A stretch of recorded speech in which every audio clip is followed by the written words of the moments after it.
My kids are in their 20s now. They don't need me as much anymore. I found myself at some point was, what is my purpose? So I decided, I need to make a change. And I really want to do something for myself, something that gives me purpose and gets me out of the house.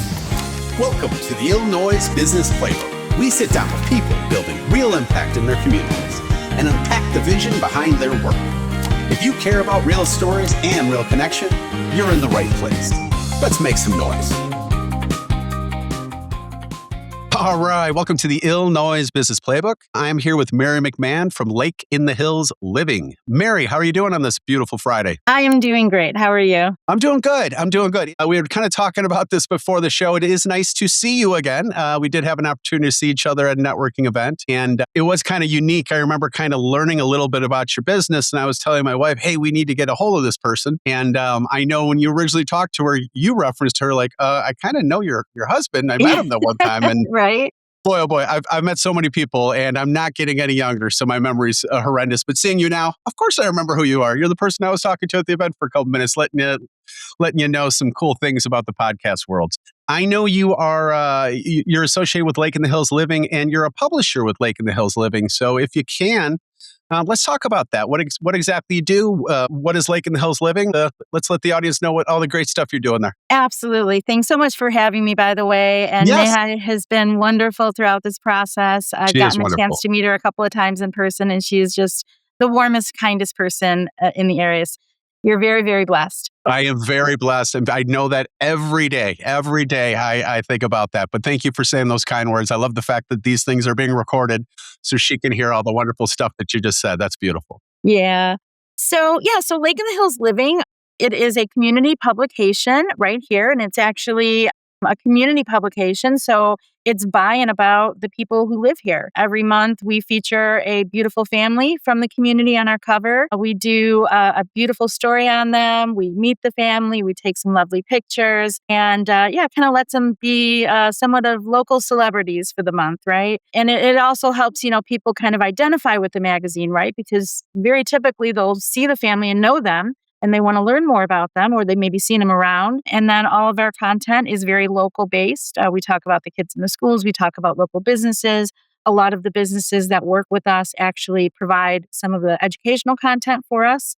So it's really a great way for local businesses to really connect in a meaningful way with the residents here. So I love what I do. I love what I'm able to do and make those connections, much like you do, right, for local businesses in the community here. And then we also do connect with a lot of online programs because, obviously print is great, but really to kind of connect with a wider reach of people, right? We have a lot of the digital ad platforms like the Meta, Facebook, Instagram, digital marketing campaigns, and online presence tools, which is kind of what, people are searching on the internet or asking AI for particular services in the area. And it helps those kind of smaller and mid-sized businesses help be found when people are doing those searches. Where did this passion come to be doing this? Like, what got you into this industry? What got you into working at Lake in the Hills? Like, It's very powerful. And again, I really like the fact that you sort of referenced that. I was talking to Neha about that before. What you're doing, what we're doing, there's a lot of symmetry there. And For sure. and we're both really trying to do we're trying to throw some light in the world that sometimes gets a little dark, right? So it's really nice to to elevate people. It's really good to kind of champion people, to support people. And what you're doing is you're actually loving them in your own way, right? But Absolutely. what got you into this? It's really beautiful what you're doing. Well, thank you. And good question. And we actually have even more symmetry. I have a radio background as well. Okay. Yeah, I spent a very long time in the world of radio. Nice. Yeah, it was a lot of fun. And you definitely have a great radio voice. I'll give you that. Thank you. I was on more of the sales side of things. But to be honest, I worked out of the home, which was great. As I was raising my children, it allowed me to, really focus on their needs. But I also found it a bit on the isolating side, right? Kind of my whole life as a mother and a wife has been centered on them as my purpose, right? Yes. And which was great.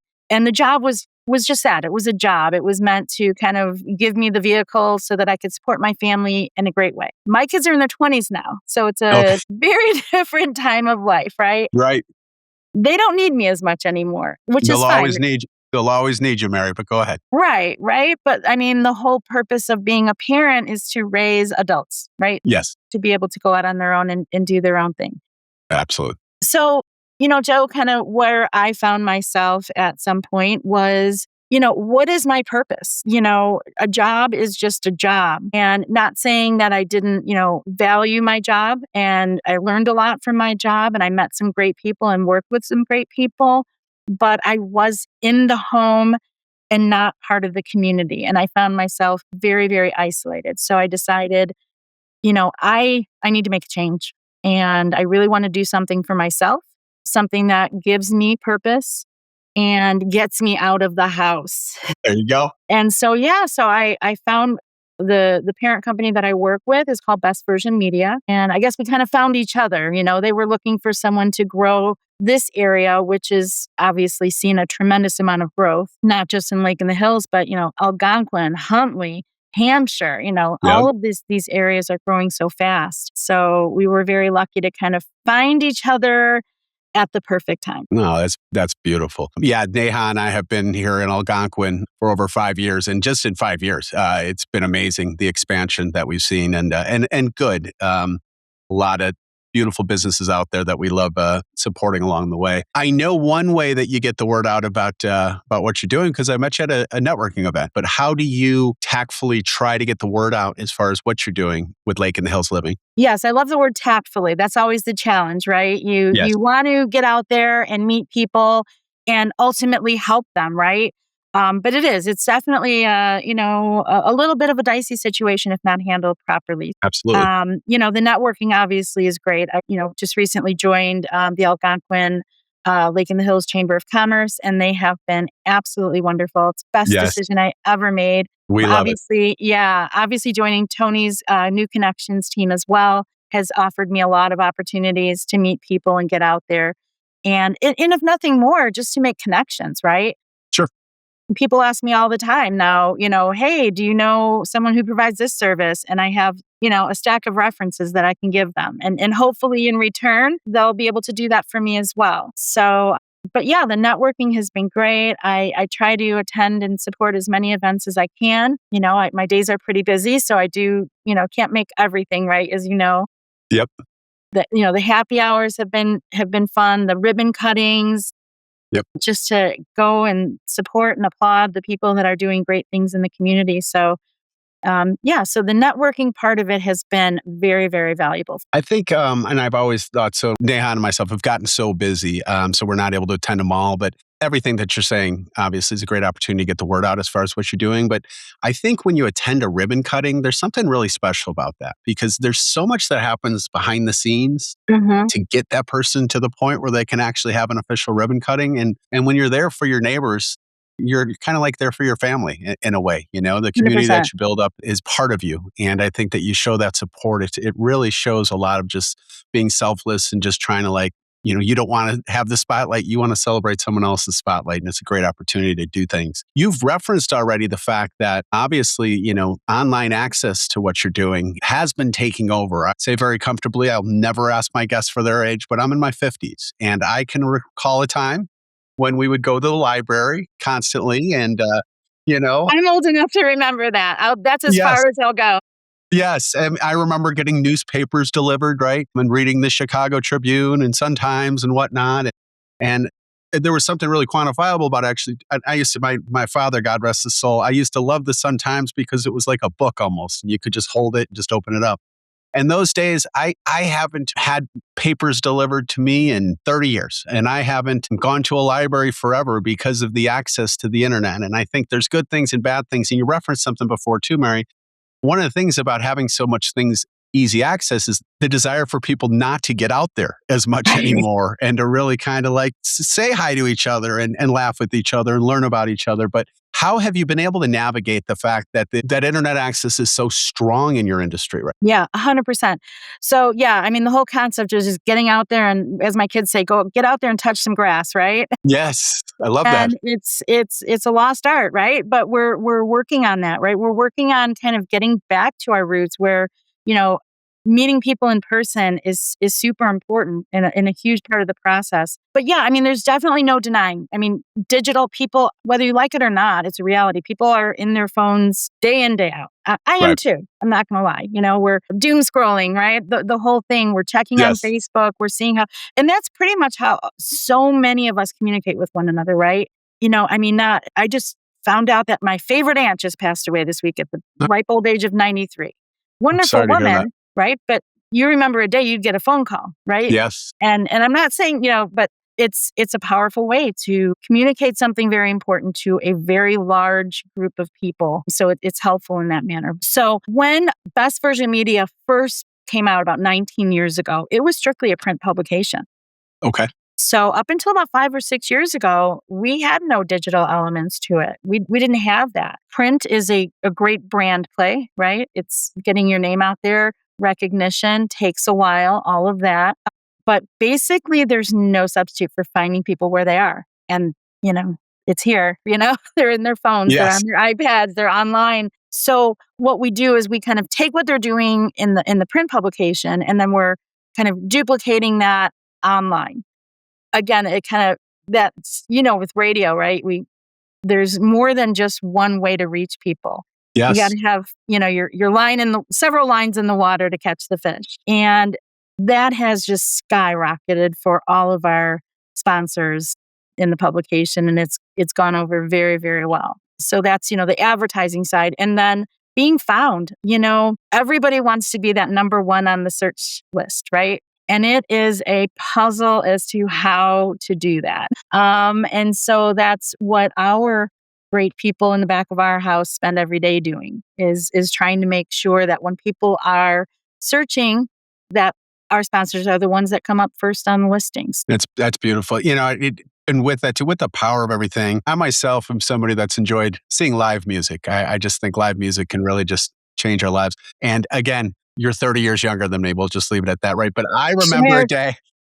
I remember a day when we would go to concerts, and the only thing that might be up is if somebody had a lighter up because it was a slow song and everybody was Right. chilling. It kills me, Mary, how many times I go to concerts now and people are either on their phone or they're taping the concert on their phone instead of actually enjoying it themselves. And I think I really wish we could go back to some things, but I know that's a get off my lawn kind of thought and stuff like that.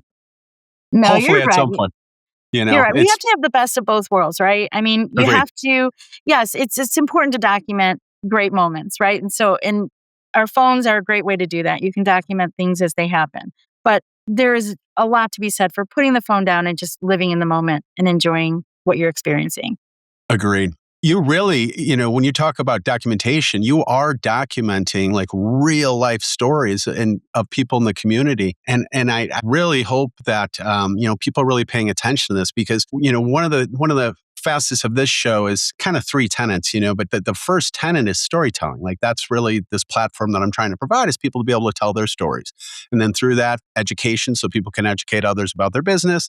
And then lastly, to try to establish a big community of people that are just trying to cheer people on and stuff like that. And but you're doing that, but you're doing so in a very unique way, as I've seen some of the stuff that you guys are doing there. And I myself, I feel like I've had some really strong role models along the way. I've just like everyone else, I've experienced some loss in my life, but some of the people that have been so strong to me have been compassionate, loving, and a word that feels means a lot to me that I think you're going to jive with. But when something bad happens, people always say, "Oh, I feel so bad that that happened." And but that's sort of a sympathetic way of looking at the world. I've always enjoyed people that are empathetic and can say, you know, maybe that situation hasn't happened to me exactly, but I also have been through something like that. And if you need something, I'm here. Or if you want to talk, I'll be available if I can get you something. You really seem to be leading through empathy as well. Where do you think that empathetic spirit came from you? Wow, that's a great question. Obviously, my parents. I think I got two very different things from my two parents, right? My dad, it was his work ethic and his drive and just doing the work every morning, getting up at the crack of dawn, barely saw him, coming home, when it's dark out, working over weekends. He wanted us to go to private schools, Catholic schools. So he'd be painting the hallways on the weekends, right? Just to try to, bring down the tuition costs a little bit for us so that we could have that experience. And then my mother, on the other hand, was just the kindest, sweetest, most fun-loving person you ever want to meet. She was an opera singer. She'd sing through the house with the windows wide open so the whole neighborhood could hear. But she didn't care. She loved out loud, and that's something that I took from her. And she was just a very fun, on our level type of parent, right? She had fun with us. Nice. So yeah, that's who inspired me. That's so cool to have a balance. I grew up with an introvert and an extrovert, and it really kind of shows. I can be out there and be very extroverted, but I also can enjoy being like my dad was and just sort of being by myself and enjoying my own time and stuff like that. But it's good that you kind of see that, and it sounds like your father did a really wonderful job of showing you what love was by doing those extra things to make that extra money to provide those things for you. And I think that's really beautiful. My mother was not an opera singer, but she would also sing very loudly with the windows down, and Really? I think she should have maybe tried to get some professional singing done. But Mom, I love you if you're watching this. I don't care. It was still fun, great memories. Is there a story you can recall being told, or some people that you met that really kind of stand out to you? As far as I know, you've told all these beautiful stories, and there's all these wonderful. Everybody's got a story to tell. That's why I love what we do, because literally everybody has a story to tell.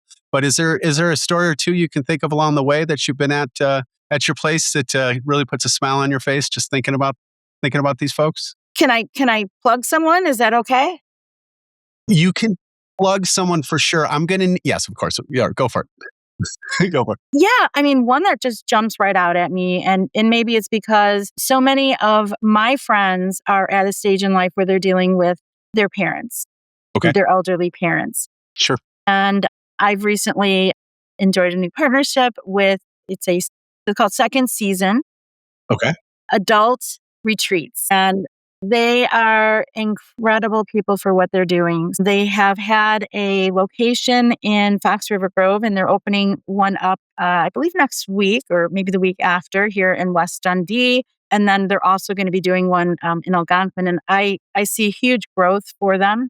So the model is much similar to a daycare, right? But it's devised for elderly adults who have either an Alzheimer's or a dementia diagnosis. And what it does is it allows for them a place and a community to socialize with other people in their bracket. And I love they it. have all types of activities, arts and crafts. They have a kind of a mock casino that they they have the slot machine, where they put the credits in. They have a theater in there. They have groups come in and do music, and they also have place for them to kind of relax and take a nap if they like, Nice. which is great because the objective is to, get the mind engaged. And if you do that on a regular basis, it can slow down, the progress of the disease. But it also provides a great resource for the children, right? Who are primarily this is for people who are taking care of their adult family members in the home, right? So they have a safe place to bring them, whether they're dropping them off before they go to work and picking them up at the end of the day, or they just need to get some errands run, or they just want to have a place for their parents to go and socialize and have a good time. So I think what they're doing is great, and I love telling their story. So if you have anyone out there that has an adult in a situation like that, please check them out. They're doing great work. That's beautiful. My grandmother on my mother's side, including my mother, but she grew up rather poor, and we ended up towards the end of her life putting her in a retirement home, which was a very luxurious retirement home in Lisle. And I would go see her every weekend, and she'd be somewhere in the corner hustling some of the other elderly individuals for their cash while she was playing cards with them and stuff like that. But I think that it's so important to have people. Had another grandmother who had Alzheimer's disease, quite frankly. So I can see so much importance of just keeping that mental acuity alive and thriving. And that's really beautiful. Do you see what sort of challenges do you see in the future with what you guys are currently doing with Lake in the Hills Living? Growth is a Okay. huge challenge for us. Sure. We focus on some of the more upscale communities. So we have a lot of publications up and down the North Shore, right? And to the South. And, we're just kind of out here in the Northwest suburbs on our own. And there's Sure. so much opportunity here. And so, one of the exciting things that I can tell you about is that my daughter has just agreed to join me as my partner. So, yeah, That's so you'll great. be seeing her out and about with me. Uh, That's beautiful. Much younger face. She's got a lot of That's energy great. and she's super excited. And so she's going to be working with me and kind of helping us to focus on that growth. Well, you obviously know my wife. You've met her a few times, and I think it's safe to say, as people have seen her and many images on our social media platforms and out there, her and I don't look like each other, right? Her family comes from India, and I've always been somebody that really embraces diversity. I've always felt that if you get to know somebody that doesn't look like you and isn't from where you're from, it's just going to make you a better person. It's going to make your life more enriched, and you're going to have the ability to be more empathetic about what situations people are coming from. And I know from talking to my wife that diversity is a priority for you, so much so that certainly you've already referenced family. So I'd kind of like you to talk a little bit about the diversity that you've helped sort of embrace in your own life, and not just talking about diversity, but really sort of living that truth. Absolutely. So, we are the proud adoptive parents of three great kids from three very different backgrounds. My oldest son, he's going to be turning 26 next week, is of a Hispanic background. Okay. And then my second son looks very much like us. And then my daughter's African American. Ugh, So I like to say we're very Brangelina. that's beautiful. So, but it's interesting because yes, we are a diverse looking family, but it's an important part of, raising children who don't look like you and who come from backgrounds and, supporting that and embracing that, particularly with my daughter. And she's a beautiful, beautiful woman, but she has very different needs in terms of, her hair and her beauty routine. And she's very bougie and into all of that stuff. So, it's very important to support that.